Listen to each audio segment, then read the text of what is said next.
Welcome to Act and Unwind, an ongoing conversation on a free and virtuous society. I'm your host, Eric Cohn. I want to thank you for listening and ask that if you're listening to us on our website, that you navigate right now to the show notes for this episode, where you'll find a link to subscribe directly to Act and Unwind at Apple Podcasts, Google Podcasts, Spotify, or anywhere else where you listen to fine podcasts. And if you like this program, please leave us a 5-star review at Apple Podcasts so as to help more people find our show. Today, I'm joined by Dan Huger, Acton's librarian and a research associate, and Dylan Pauman, executive editor of the Journal of Markets and Morality and a research fellow here at Acton. This week, we'll discuss the debt ceiling deal and a quick note about the Killdozer episode from several years ago. More to come on that if you have no idea what I'm talking about. But first, let's go to Target and buy some Bud Light. Or not do any of those things, because apparently that's what you're not supposed to do right now. There's these boycotts that have been happening, most of it coming out of first Bud Light being, I think, the big one. They had a small partnership where they had sent some personalized Bud Light cans to Dylan Mulvaney, who is a trans activist and TikTok star. And the reaction to Bud Light doing this from certain parts of the political right was pure outrage and a call to boycott Bud Light. And one has to acknowledge that this has been, I think, more effective than a lot of people probably imagined it would be. I've been around this world long enough to have heard calls for boycotts of all kinds of different things from the right. And just one of the realities of, I think, the nature and the orientation of the political right in the United States is that they're generally not the boycotting type. Like that kind of organization that needs to go into boycotting a business like that typically just does not end up manifesting itself in the same way and kind of effectiveness that it does on the left. But one must acknowledge, if you look at the way that Anheuser-Busch's stock price has gone down, if you look at the way that they put multiple people from their marketing department basically on a kind of a leave or some kind of a hiatus, it was a misfire, at least from the point of view of understanding who the market for Bud Light is, who are people who, again, I think, and I'm doing some conjecture here, don't care a whole heck of a lot about this as an issue. I think a lot of consumers of Bud Light aren't animated in the same way as, say, like a Matt Walsh from the Daily Wire is about this, but they're just kind of tired of the issue. And they are tired of what they perceive as having the issue pushed into their faces on a very regular basis. There are other incidents of this that we can also dive into, one of them being Target. And there are market differences in exactly what we're talking about that these companies did. Target, in this case, it was over the merchandise, the clothing that they had available for Pride Month. It is June. It is Pride Month. That originally had been reported as having kids, like bathing suits that were made for tucking for people who are transgender and have not transitioned. Turns out that none of the kids' clothing or swimwear had any of that, but adult versions of it did. This also turned into a boycott of Target, or a call to boycott Target. And the other one that I will mention is, because I think in kind of declining order, these get to me a little bit more absurd.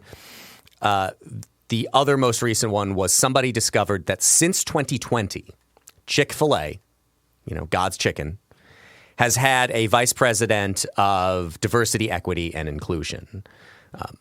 As far as I can tell, I go to Chick-fil-A not infrequently.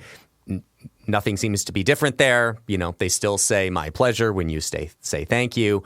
Their corporate mission, if you look, is still to give glory to God, is the first thing that it says. But nonetheless, the most obvious failure of one of these attempts at a boycott was trying to get the political right to boycott Chick-fil-A. That one was probably never going to pan out. I give all of that as prologue to the conversation that we will have about both the role of business and what social issues like this have to do with the role of business, as well as the merit of the idea of boycotts in response to things like this. So I throw it open there. All right. Well, first of all, a theological point, and that is that all chickens are God's chicken. Just as everything in the world belongs to God, God alone is the absolute owner of all things. This is a corollary to Abraham Kuyper's doctrine of sphere sovereignty, that only God is absolutely sovereign. So, too, only God is absolute owner. We are just stewards of the things we own. There is a social responsibility with our property.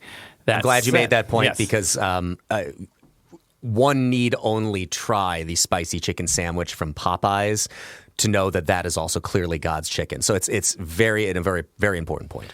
Oh, yes. And so, but when it comes to social responsibility, we have to answer the question, well, what is it?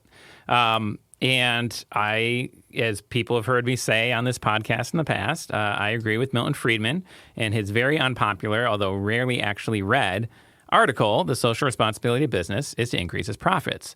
It's a New York Times Magazine article. It's short. You can Google it and find it. We'll drop it in the show notes. It's 1,000 words. Please read it, because everyone who talks about it hasn't. There's this old bit from Family Guy where Rush Limbaugh was the guest and Brian is all fit to be tied about it, and he wants to go down to Quahog Mall where Rush is signing books to give him a piece of his mind, and he unloads on him, and Rush asks him, is like, that's very interesting, Brian, but have you actually read anything that I've written? And Brian's answer is, well, no, but I have read things that other people have written about the things that you have written, and I do not approve of the things that I have read that other people have written about the things that you have written. So you can solve that problem for yourself. We'll put it in the show notes. Just read the Friedman essay. Yep.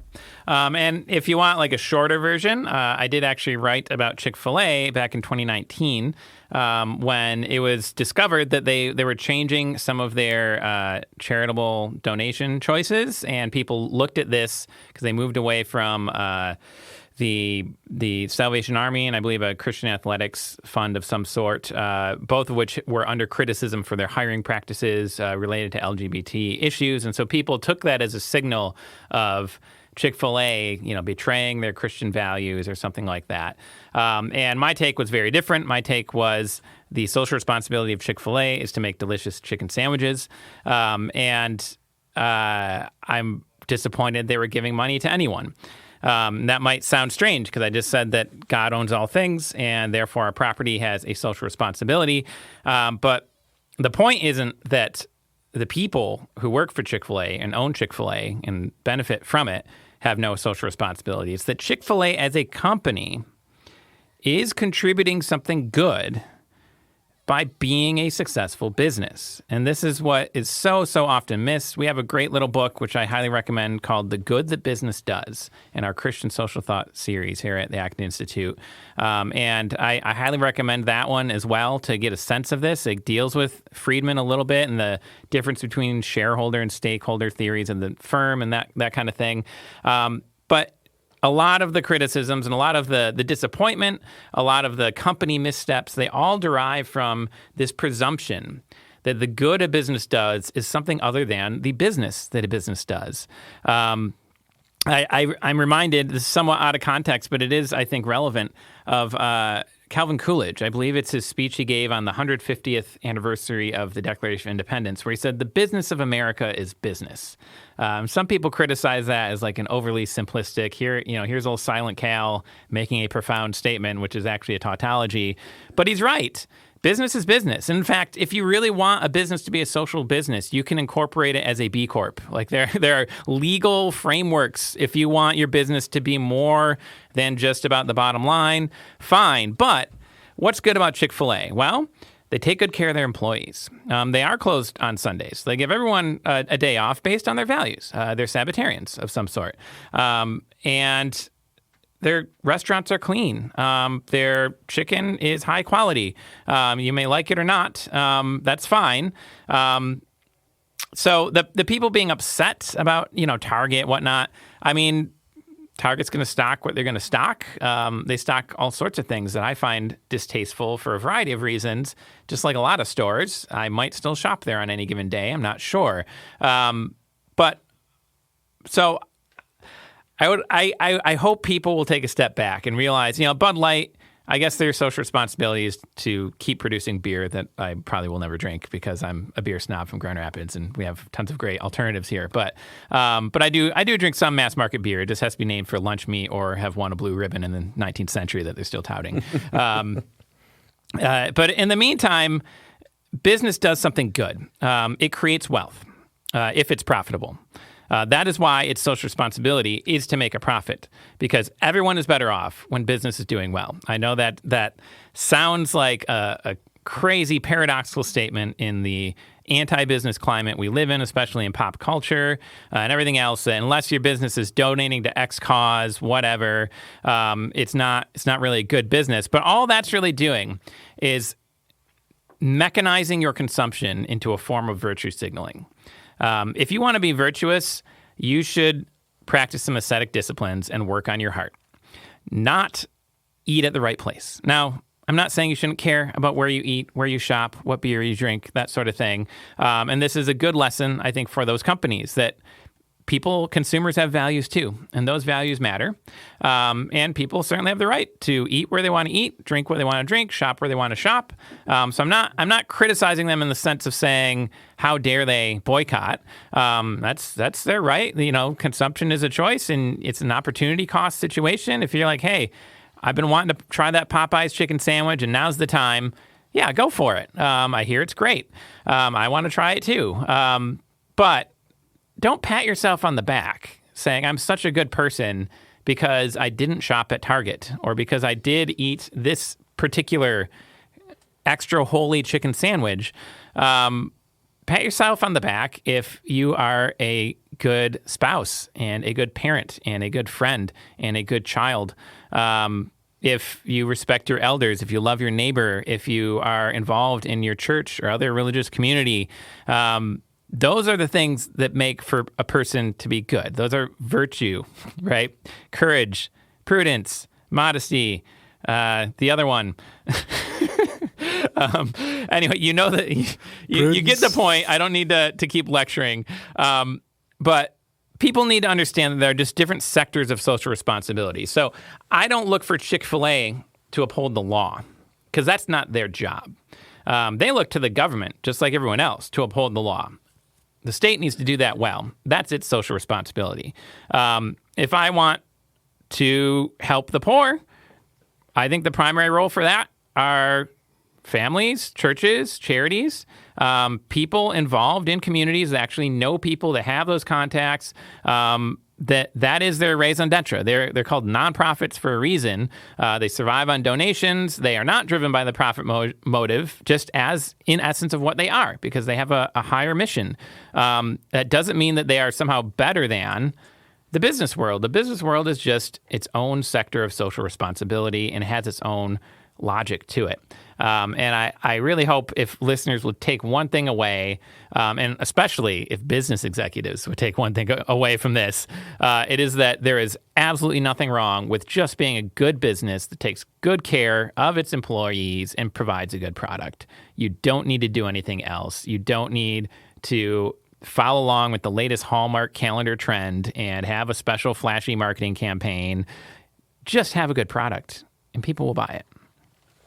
So Dylan gave a very good overview. I'm going to drill deeper on a couple of things. One of the things that Eric pointed out that is very unique about this case is boycotts are usually not effective in terms of affecting revenue. What they are effective at is raising profile of certain issues, certain activist groups, those sorts of things. This has been more effective than, getting people to not play Sun City, as the late Tina Turner did. However, you have a question of why. So I wrote a column for the Detroit News, I think a year ago, about Disney boycotts, because there was some talk about boycotting Disney about a year ago. And the Southern Baptist Convention led a boycott of Disney back in the 90s for some 7 years that did not affect revenue, that did not drive any policy change whatsoever. This was America's largest Protestant denomination that was helping to coordinate among other religious groups, a boycott of Disney that had zero effect. Yet now we are seeing a boycott that is dramatically decreasing revenue. And the question is why? And I would put it down to transaction costs. What you have, you can go to any grocery store that sells Bud Light, will also sell Coors Light, will also sell Miller Lite, will also sell Michelob, will also sell, if you're lucky, Hams and those sweet, sweet fresh waters. Or they'll sell PBR, or they'll sell any number of products that you can easily replace with. All of these products are similar style lagers. The other thing you have is in every bar in America where you can order a Bud Light, there is also always at least a Miller Lite on tap, if not also a Coors Light. So transaction costs are really low. Information dissemination is very easy. And this is a social media-driven phenomena here, this boycott. This is not led by an established institution, like, let's say, the Southern Baptist Convention, which led the boycott against Disney in the 90s and early 2000s. So this is something very different, very organic. There's also something very interesting with how this happens. And Megan McArdle, I think, wrote a Twitter thread on this that was interesting, is, why would Bud Light do this? Bud Light is not a product that you think would have a lot of overlap intuitively with, let's say, trans activists. This is just not, of all of the products you could name in the world, that there might be an overlap. This might be the last product you would mention. Why? Part of the reason is because the incentive structures for advertising executives, particularly of declining brands, which is what Bud Light is. Bud Light has been getting, is still a huge market dominant player who's getting eaten alive from both ends. On the one, the high end craft beers that since President Carter's deregulation have increasingly been coming onto the market ever since the late 70s. On the other hand, you have the seltzer products, which are now all of the rage, and particularly all of the rage among the ladies. So Bud Light is increasingly smaller and smaller brand segment. Now, what's your incentives look like as someone who is now developing advertising for a product that is in terminal decline? It's not going to be to raise revenue. It's to manage the decline. And so all of a sudden you have a question of what happens when the interests of the corporation itself are at odds with perhaps the career interests of someone in advertising. Because if you're not going to add to your resume increasing sales, what are you going to bring? You're going to bring an attention-grabbing, iconoclastic campaign that maybe aligns with the political sensibilities of many people in America's elite institutions. And I think this is what you had here. You had an executive who was bored with managing ads for a terminally declining brand and was seeking to do something to get noticed, to make a difference that was not about the good of the business, was looking for meaning outside of service to her firm in her work. She was looking to make a name for herself. And I think, this is a classic problem that we've talked about in terms of government before. When we talk about, Yuval Levin has talked about this extensively, that when we use institutions as our platforms rather than as things to be of service to, This is very disruptive. Now, this in particular individual was laid off as a result of this. I have no doubt she will get another job because this was a very high profile, if disastrous, campaign. And sometimes, we've talked about this before. What does P.T. Barnum say? There's no publicity that's bad publicity. As long as they spell your name right. As long as they spell your name right. So you have a couple of different threads going on with these stories. And so what'll be interesting to going forward is to take a look at what does social media mobilization do in terms of boycotts, because here we have a case study of taking something that was a strategy people would use to raise awareness about issues, but that is actually at this point driving revenue down in a serious way. And my theory is transaction costs are pretty low for this product. Transaction costs for Target are likewise pretty low. Target is a big box store. There are plenty of big box stores out there where you can get all the sort of things that one would get at Target, often at better prices. So again, transaction costs are really low, and it will be a sort of never-ending war of all against all if this remains, and if corporations continue to look outside of their core business competencies, when you have an increasingly politically polarized consumer base that is increasingly able to mobilize and share information. This creates a great incentive to return to what the proper social responsibility of business is, which is to make excellent products, to deliver for their workers, employees, and shareholders. I want to come back to your point about the nature of this kind of marketing campaign in a moment here, but one, I have to say, I appreciate that we have marked off the bingo square on the Act and Unwind bingo card of the Yuval Levin reference, and it didn't come from me this time, so it's always good to change it up. I think one of the problems for me in all of this is the way that also these things lay traps for the people who are the advocates on the side of the boycott. And I'll give an example of this, especially when we are dealing with a company.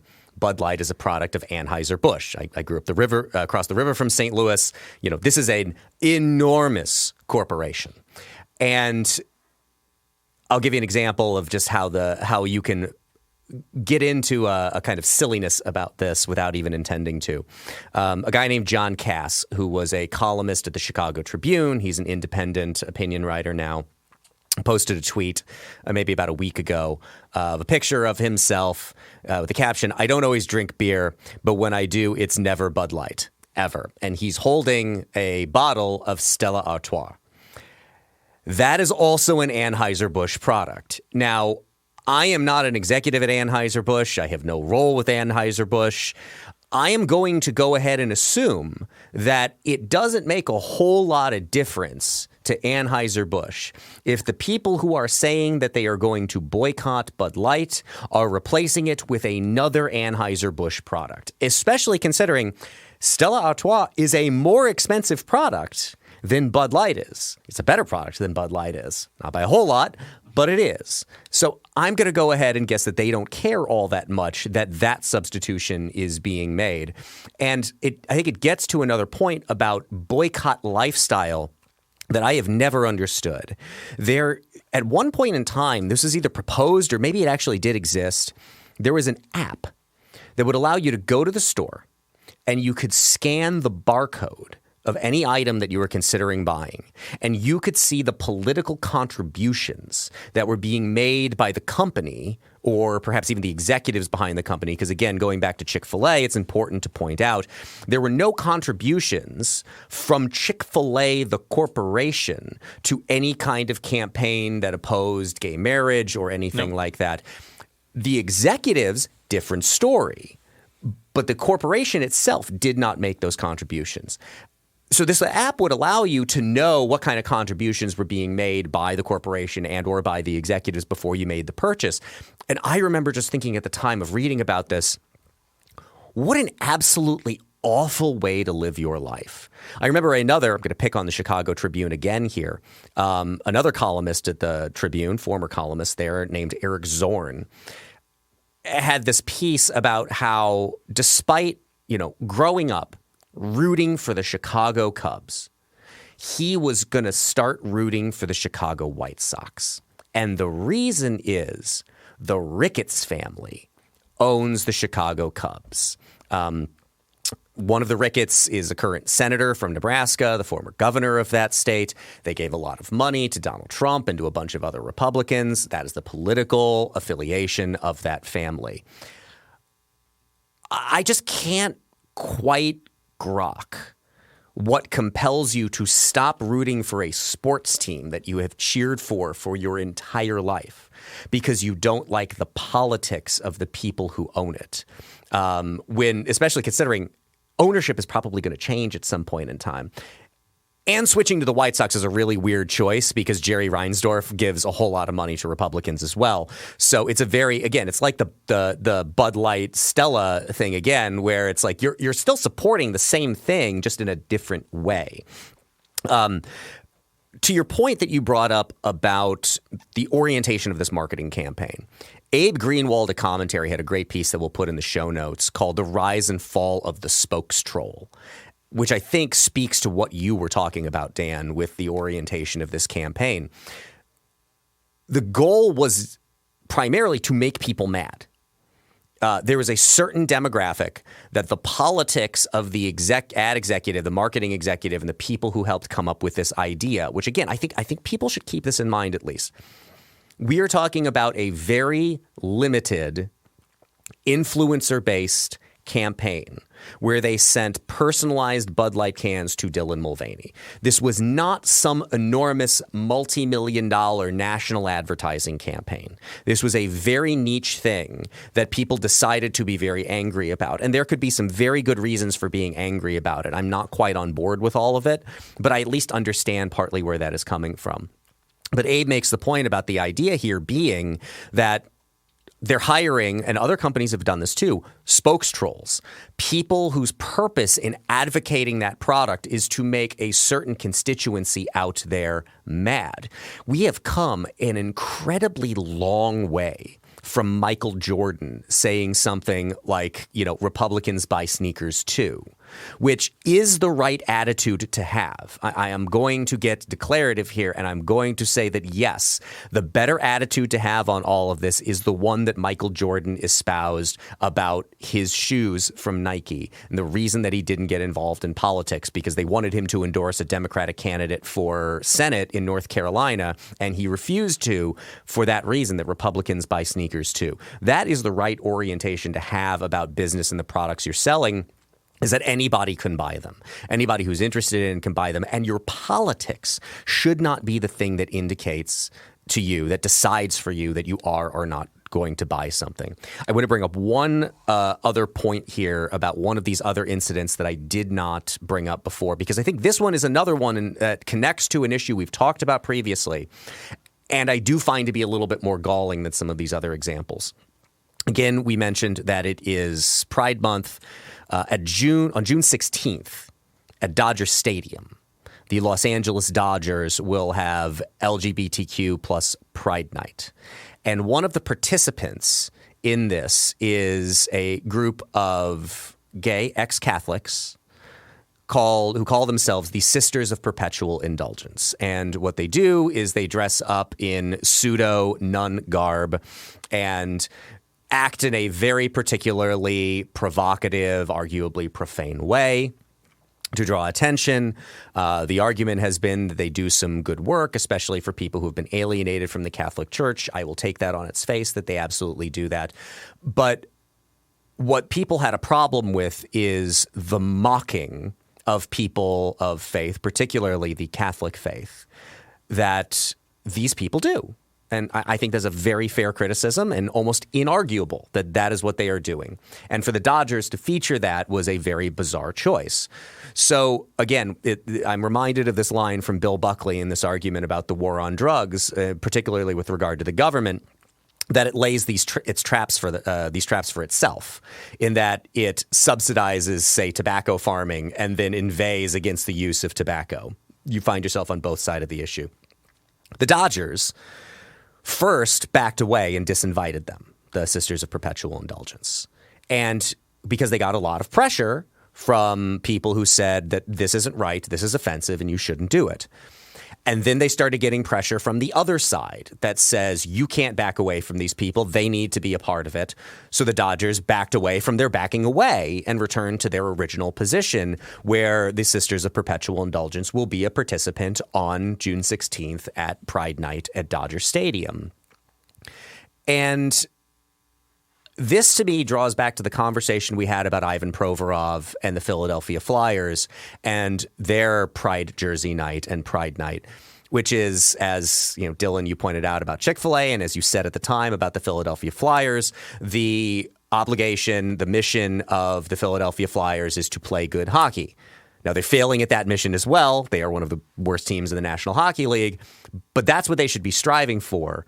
And we get ourselves in these situations when we decide that, and I use this word advisedly, but I'm going to use it because it works and fits here. It is a very fascistic way of thinking that says all oars need to be pulling in the same direction, that all entities, that all organizations, that all institutions all need to be moving society in the exact same direction. That, you know, a group like GLAAD needs to basically be doing the same thing as the Los Angeles Dodgers, as the Philadelphia Flyers. And my concern from the right in their objecting to all of this is not that they're objecting to it in the way that, Dylan, you highlighted, that the role of business is business, is that they want the power on their side. They want these companies, these institutions, these entities to be pulling all in the other direction. And it is no less a fascistic way of thinking about these things because the underlying politics are different. Yeah, so I'm going to be a crank for a minute here. I don't think anybody should have a Pride Night ever. And I don't say that because I have traditional values. I do, but that is not the reason. I think if you care about LGBT issues and you're an activist, join an organization, donate, whatever. If you care about traditional Christian values, join a traditional Christian church and be a part of that community and support it. Live those values. That's what you're supposed to do. So I don't know about you, but I think this extends far beyond this. So let's take something a little more innocuous. And maybe it's totally harmless because it's at least not politicized or whatever. But if I go to like a ball game, and this has happened before, or a hockey game or whatever, and suddenly it's Star Wars night, then half of the game, they're trying to draw my attention away from the game to people sitting around me in the stands. I didn't come here for them. I'm fine with some Star Wars club showing up and dressing up and going to the game, but let them do their thing on their own, right? Like this weird sort of everything has to be a crossover. We got to have a special night for every special person. How about you just play baseball? And the people who like baseball and who like your team will show up and watch and will cheer, and they'll have a fun time because baseball is supposed to be fun and hopefully is fun. And if it's not fun, maybe you should reconsider, your game plan or how you're managing the team, all those things that are actually intrinsic to what baseball is and what a baseball, team is supposed to be about. Maybe that's too strict. Maybe I'm trying to erect boundaries between different spheres of life that shouldn't be there. Maybe Kuiper would criticize me. But I think most of us would be happier if that were the case. If you love Star Wars, go to the convention, go to Universal Studios or Disney or whatever, where they have like the big Star Wars. Oh no, they're shutting that down. Sorry, they're shutting down the Star Wars hotel. But the hotel, yes, yeah. But there are still places where you can go and you can totally. And I'm a nerd too, so look, I don't mean this in a pejorative way. But you also got to boycott Disney now. So you keep can that go in mind. and geek out in places where that is the reason why people are there. And you, frankly, as an individual, and like I said, as an individual group, you can have like, hey, our Star Wars club is going to the ball game. We're all going to dress up. Fine, right? But when the whole game gets hijacked by some other interest, it's annoying.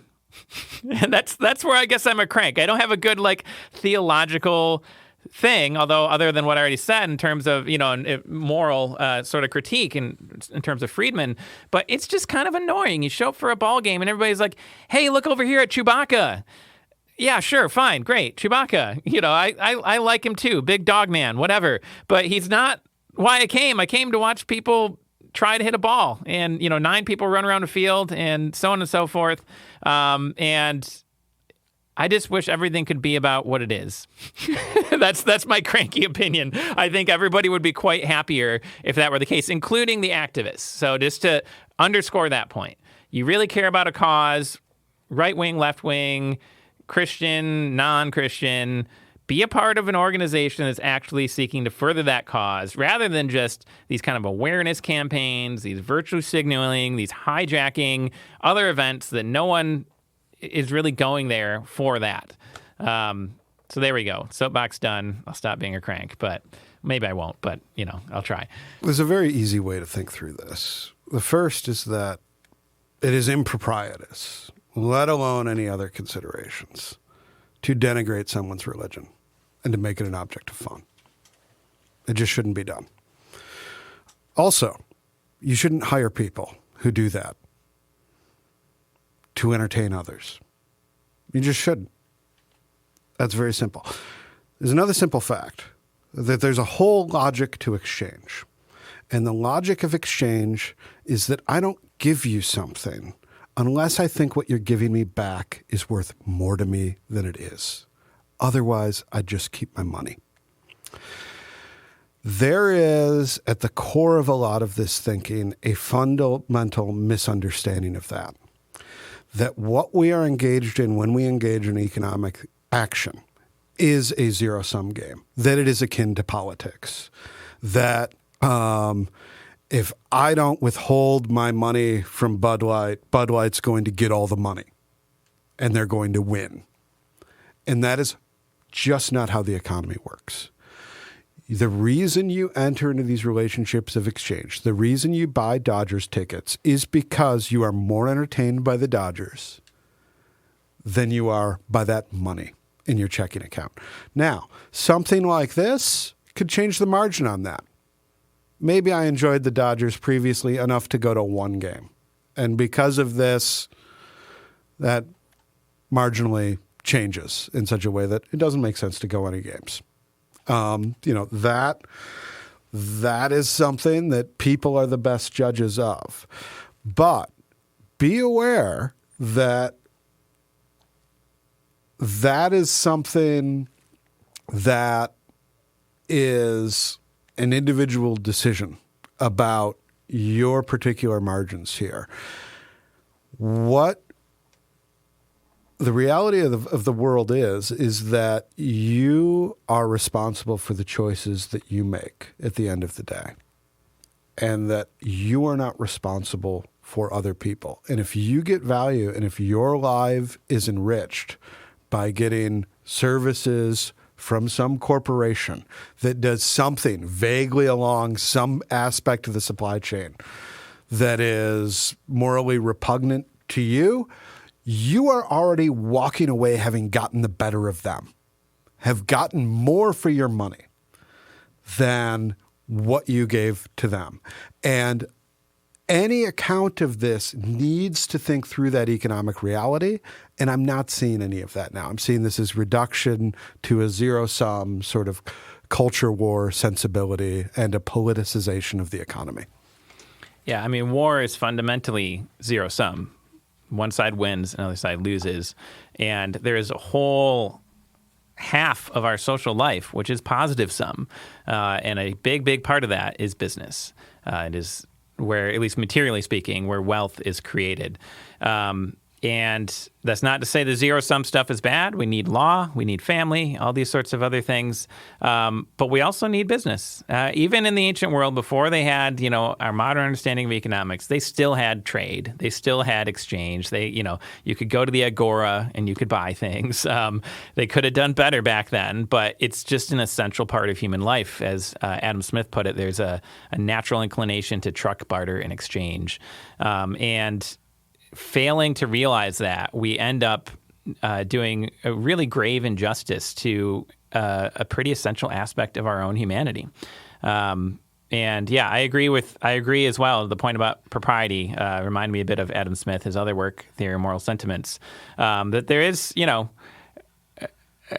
all the politicization in the last few years, one thing that just does not get enough attention is the value of propriety. I realize people don't like being nice. They want to take the gloves off. They want to get real. They want to win. They want to hurt their enemies, whatever. But you know what?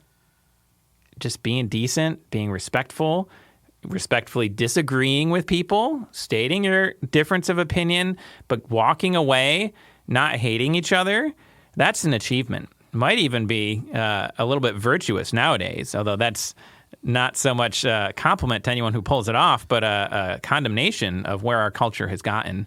But it's something that is too rare and something that we ought to value more, and something that used to be pretty basic about civil society. You make a good point about war being zero-sum, and this is a problem that I've always had in the way that we talk about the culture war, and I think people think I'm being pedantic when I make this point, and I really don't believe I am, which is I don't know how you win or lose a culture war. It is not one. I have this long-run problem now with, and this being kind of a different form of it, of the war on different kinds of things. Like I want to declare a war on wars on things. I was like, we do this and we declare wars on things that you're never going to have a victory or a defeat over. Like the war on poverty. Poverty will always exist. The war on drugs certainly hasn't gotten rid of drugs. And if anything, drugs have won. It just doesn't work this way. And I don't know what a victory in the culture war looks like, because culture is an emergent phenomenon. And there are different people who influence in all of that. And certainly major corporations and media and entertainment and all of that all have a role in all of it. But it is not the kind of thing that we can, if we just were to win a stunning victory at the Battle of Waterloo, and in this case, Waterloo is a type of flavored seltzer water. It is. You can look it up. That's the Battle of Waterloo I'm talking about. We have this big victory and now we've won the culture war. That's not how any of this works. It is as ridiculous as the conversations that we had about cultural appropriation. The other term for cultural appropriation is culture. That's what we do. We appropriate different parts of other bits of culture and we make something that is original in some sense, but is, an amalgam of all the other influences that we have pulled in. I've never liked this formulation about a culture war. I understand that we are having a political battle over a bunch of different things, but the formulation of it as a culture war was always and has always been problematic to me, because it implies that there can be some kind of victory that we're never going to have. So here's a good alternative, I think, based on what we've already said. There is a concept called cultural exchange. I have friends with very different politics than me. I have friends who are a very different religion than me. But we get together and we talk and we have a great time and we appreciate each other and we know we're different. But that doesn't stop us from being friends. I think that kind of an outlook, if people, maybe it's just hard for people nowadays. I think it's a very sad way to live, to not be able to be friends with anyone that disagrees with you. I don't know how you have any friends at all at that point. But hopefully people still have old friends from high school, whatever, that, you've gone different ways, but you can always get together and hang out, have a barbecue, whatever. We need to start thinking in those terms about the culture as a whole. And we see great things when that happens. Think of the whatever great music you like and your musician and all the influences that go into that. Oh, well, this guy, they're kind of influenced by a little bit of blues and it gives them an extra sort of, different vibe to their pop music or whatever. That's called exchange, right? They're finding something great. What they're doing is not blues. We talked a little bit about Ed Sheeran a little bit ago and playing within genres and all of that. There's within the actual building of culture, it doesn't happen without exchange. So yes, there are things that people get really charged about, and they care about the legality of things. They care about the morality of things, and I'm not saying they shouldn't. That's not the point. But the point is, some of these people are your neighbors, and you got to love your neighbors. In fact, to underscore this even more, let's say it is a war. Well, Jesus said, love your enemies. So if you're at least a Christian, you can't settle for it being a war. You need to find a different metaphor. You reminded me of one of my favorite stories I remember hearing Arthur Brooks tell, which was he spoke at the National Prayer Breakfast. And this is at the time where he had just released a book called Love Your Enemies, which I recommend it to people. It's a good book. I like Arthur's work. And he gets up and he gives this talk about his book, Love Your Enemies. And once he's done, the then president of the United States, Donald Trump, gets up to speak. And he says, it's like, from Arthur, that was wonderful and all of that. But I have to disagree with you, Arthur. And Arthur says, I just kind of muttered under my breath, it's like, it's not me you're disagreeing with. I'm not the person who said that, but let's move on. And let's move on to our next topic, which is on Thursday, the United States Senate passed an agreement that will avert the financial calamity that would have been crashing through the debt ceiling in the same way that the elevator in Willy Wonka and the Chocolate Factory goes crashing through the top of the building. I'll give you some of the things that are going to be in that. So they have suspended the debt ceiling until 2025. This will, again, avoid any kind of a default. Or at least that's, again, what is claimed would happen if we got to this point. So the debt ceiling will be suspended. There'll be some caps on spending, but there will not be any caps on defense. Republicans had wanted a freeze on overall spending for 10 years with the rise in defense spending and cuts to other budgets.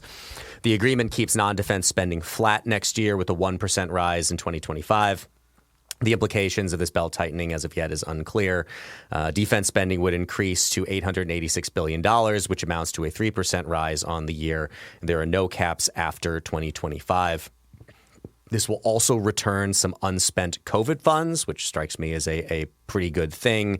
Congressional Budget Office estimates that that's going to be worth about $30 billion, which, again, is the kind of number that people should marvel at, but the numbers we talk about in these things have gotten so absurd that we don't marvel at 30 billion anymore, and arguably 30 billion is not nearly enough. So we avert the crisis in raising the debt ceiling. And we've talked about this before, but I thought it would be good to just make these points again. And if anybody's anything new to say, then that's even better. But the main problem with these conversations is we never have the real important conversation because we're always dealing with the crisis of, are we going to default and we're going to create global economic chaos because the United States begins to default on some of its debt. Because of that, we can never actually have a meaningful conversation on how much the government is spending, how much debt we actually have, and what we need to do about that. Here's where I have to invoke our good friend David Bahnsen, because the concern that we should be having, David Bahnsen, who's been talking for a while about how the inflation that we have been experiencing does to a certain extent give lie to the old formulation on the political right that says inflation always comes from the printing of the money. And I think David is correct that if we look at, what preceded the inflation that we got, was shutting down the supply side of the economy for COVID. So the demand comes back, fueled, yes, by people getting $2,000 in their checking account from the federal government. But all of a sudden, demand surges back, which is very easy for demand for things to surge back. But the supply was not there to meet it. And thus we get the kind of inflation that we saw. The long-term concern, and I am kind of believing in what David's theory is on all of this, is deflation is ending up like Japan, where the amount of economic growth we have and the amount of debt that we are servicing leads to just an absolute moribund economy that turned into a lost decade and multiple decades in the Japanese economy. We never get to have the conversation about these underlying fundamentals because we're always just trying to avoid the next crisis. And it looks like we have avoided the crisis of crashing through the debt ceiling thing. But once again, none of this is all that serious in dealing with the massive trillions of dollars of debt that we have. And as a result, we're going to continue to have, I think, these long-run deflationary economic problems that David talks about. But here we are. A few things.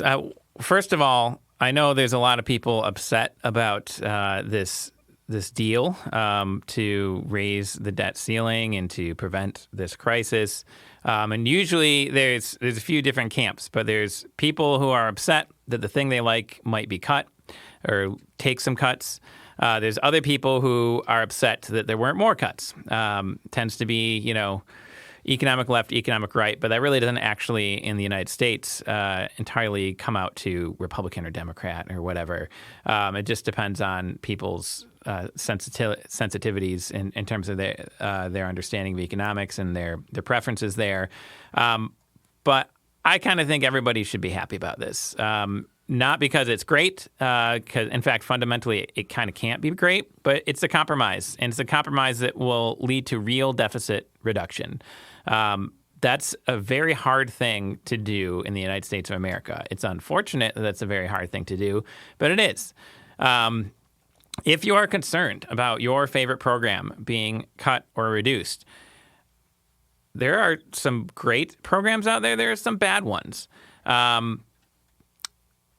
But those services will still be needed. And I think it's a great time, once again, to think about whose responsibility is this? So I do think there's a place for a government safety net. I think there's a place for, when the rest of society fails, the very least as part of our social contract, the government should be able to step up and help someone who's down on their luck. But the government could be doing a lot less if other sectors of society were doing a lot more. So think about your churches, think about nonprofits, that sort of thing. When it comes to whatever service it is you're worried about dropping off, and see what you can do. Those places probably need donations. They probably need volunteers. They might even need professionals. If anyone's losing their job in the government, hopefully they'll find one in the nonprofit world. So that's the one side of it. The other side of it is, as I mentioned, we have to, and we don't do this enough, but we have to ask that same question that we asked in the previous segment. Social responsibility of business increases profits. Okay, so what's the social responsibility of the family, the church, the government? You would think that we'd ask this question more. I expect that if anyone were to write an essay saying the social responsibility of government is, to uphold the rule of law, people would pan it in the same way they did Friedman because they won't read past the headline. But it really, really matters for things to be what they're supposed to be. When they are not, when you blur the boundaries, to use a phrase from Abraham Kuyper, you end up with all sorts of confusion. In fact, he compared it to pantheism. When we go in expecting something in our human worlds to be everything for us, we end up, substituting it in some cases for spirituality, or at least for our moral responsibility as human beings created in God's image and with the responsibility to properly love our neighbors. As far as inflation goes, there's definitely something, Bonson's not wrong at all about the supply side nature or at least the forces. We did print a lot more money, and I do think that matters too. But he's not wrong. It does, and he acknowledges as such. Yeah, I should point out. Yeah, exactly. But he's not wrong at all. So we shut down the economy, not entirely, but a lot, and then we open it back up again. And of course, there's going to be a lag in the meantime. So one thing he points out, for example, is we had all these boats. Shipping was clogged up. Once we unclogged it, what do you know? Suddenly inflation starts to kind of, take care of itself. Yeah, that's pretty observable. It's hard to argue with that. But the points he's made, which I do agree with, is that long-term, our problem is production. So we have a steady, it's slow, but a steady decline in workforce participation. And we have a steady, slow decline in birth rates. And unfortunately, we also have a decline in immigration due to a variety of policies and, our very, very messed up immigration system. You put all those things together, and you're going to have decreased production. And if you have decreased production, you have a supply side problem. And that's something we should care more about because, once again, the good of business, of creating wealth, is a good in itself. It's a good essential for a flourishing human life.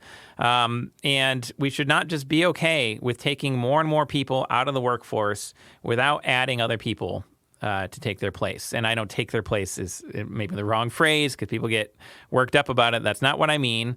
What I mean is somebody's got to do the work for us all to be living well. And I hope more of us would find ways to do that, whether it be in remunerative employment or whether it be through volunteer and other supportive means.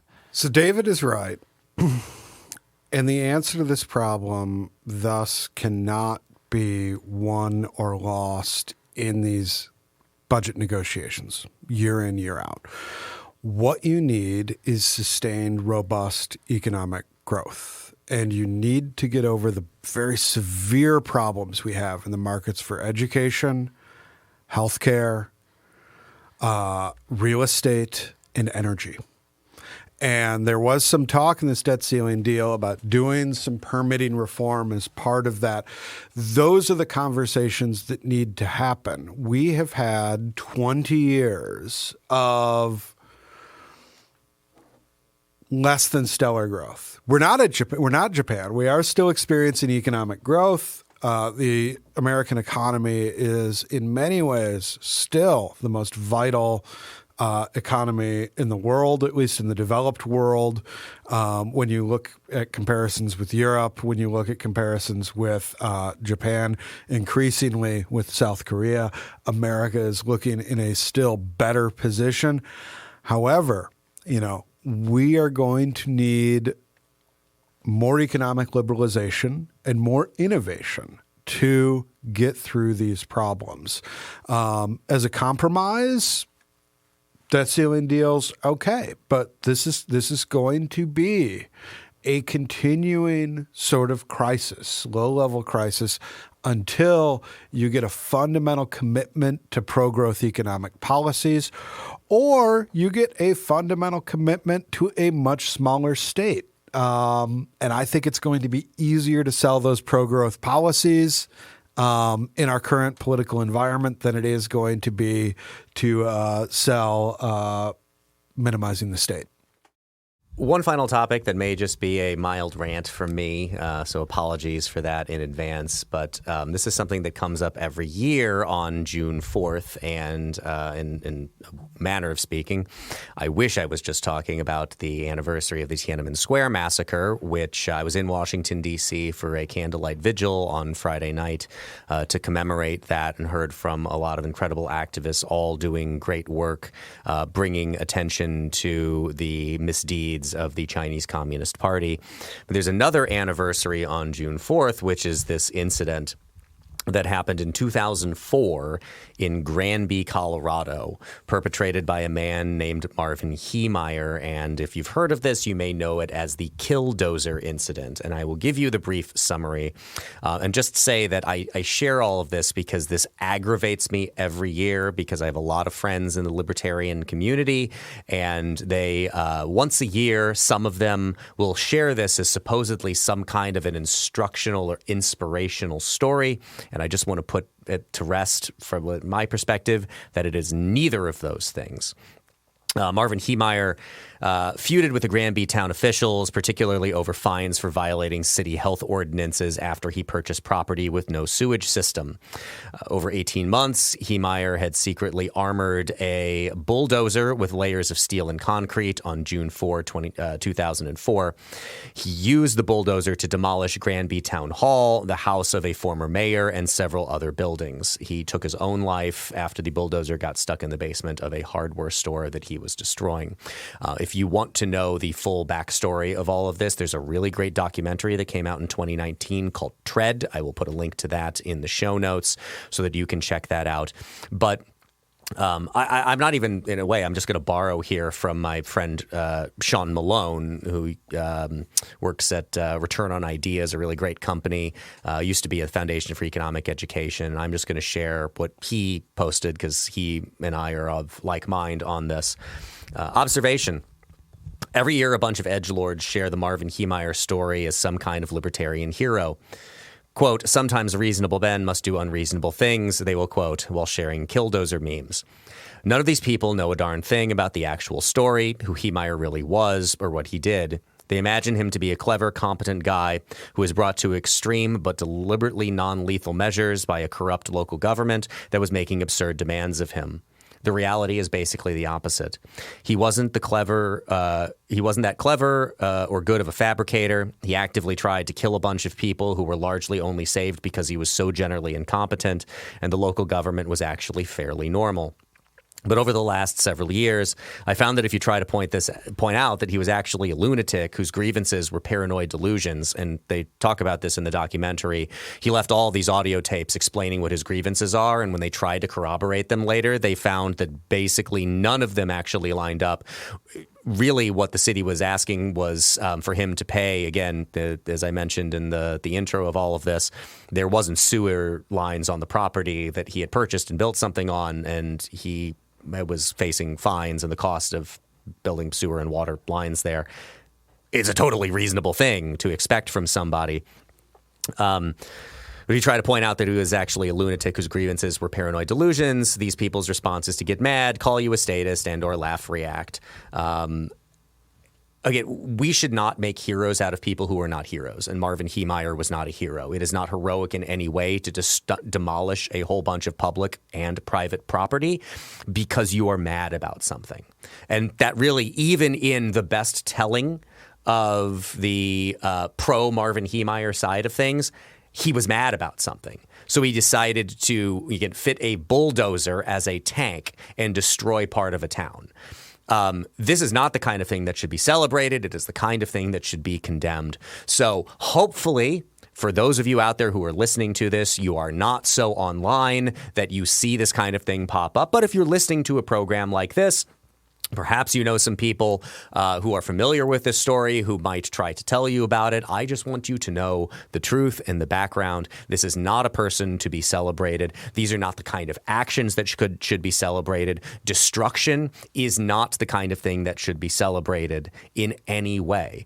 Destruction is terrible. This goes back even to me to the same kind of arguments that we get about, wars are bad, but think of all that it will do for the economy. No, destroying things is just bad, and replacing them does create a lot of work, but it's a lot of work that otherwise would not have needed to be done if we didn't destroy the things in the first place. So this man is no hero, and if you find anybody sharing the story trying to tell you that he is not, share the documentary Tread with them. I think it will give you some good perspective on this whole story. So radical movements and religions share in common that they both need martyrs. Now, there's probably plenty of libertarians that would not really care to be labeled radical, but you might want to take a step back and think about what is this really about. If you get all prickly when someone brings up facts to you about a very, very sad incident that happened in 2004, because you have held this person up to be something they are not. Because they are not a martyr for a higher cause. They are a poor, sad man who really lost it. You might want to double check how noble your cause really is. Have you made a political cause into a religion? That's a very bad thing. Maybe you should go to church. Maybe you should try real religion. But it doesn't help. It doesn't honor this man's memory. This is a man who clearly needed help, and holding him up as someone who had it all together when he didn't is not true to him. It's not honoring him. And I think above all, we should care about every human person and their inherent dignity, and that includes even the sort of person who loses it and drives a bulldozer through town. And the people who think they're propping him up as a hero are not doing that. And I hope that we can apply this to very, very many other causes as well. Let's call it a wrap there. Thank you for listening to Act and Unwind.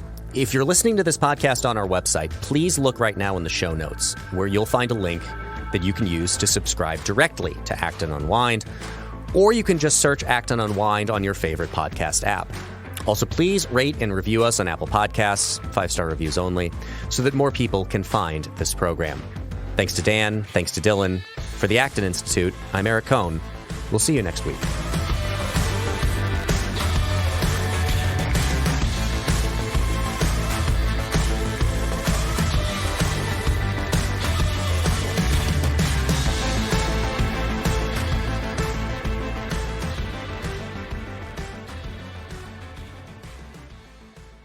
Oh, man, you should have been recording on all of that. That's big fail.